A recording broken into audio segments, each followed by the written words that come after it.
पत्ता लपेट सुंडिया, तन्ने की सुंडिया, बूर्स के लिए आखिर किसान भाई करे तो क्या करे। इन चीज़ों को कंट्रोल करने के लिए हमारे मलक हसन केमिकल स्टोर जो है बंटी एग्रो के नाम से हमारे पास ये प्रोडक्ट है।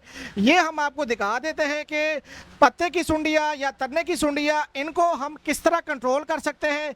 ये हमारे पास है मोनोमी हाइफो 5% यानी कि दानेदार जहर है और ये माशाल्लाह बेहतरीन खाद है। और अगर इसके रिजल्ट की बात करें तो रिजल्ट की 100% गारंटी है।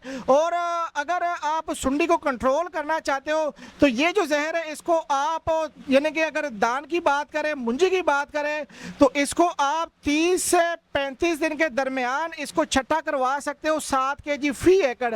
और अगर इसकी दूसरी डोज की बात करें तो कम अज कम 7 kg 50 से 55 दिन के दरमियान इसको आप चट्टा करवा सकते हो। तो माशाल्लाह जब आप इसको चट्टा करवाएंगे इसके साथ ये होगा कि जितनी भी पत्ता लपेट सुंडिया है या तन्ने की सुंडिया है उनसे आपको निजात मिलेगा। हाँ, जो भाई किसान कहते हैं कि हाँ हमारी जो है ना कमाद की फसल है यानी गन्ने की फसल है उसमें बूर्स है, तो बूर्स के लिए आप इसका इस्तेमाल कर सकते हो। ये भी 7 kg फी एकड़ के हिसाब से आप कर सकते हो। माशाल्लाह किसान भाइयों का इत्मीनान हमारे ऊपर तकरीबन पिछले 5 सालों से है। तो आप भी जल्दी जल्दी ऑर्डर करें और स्क्रीन के ऊपर चलते हुए नंबर पे रब्ता कीजिएगा 0325 25 66 99 2।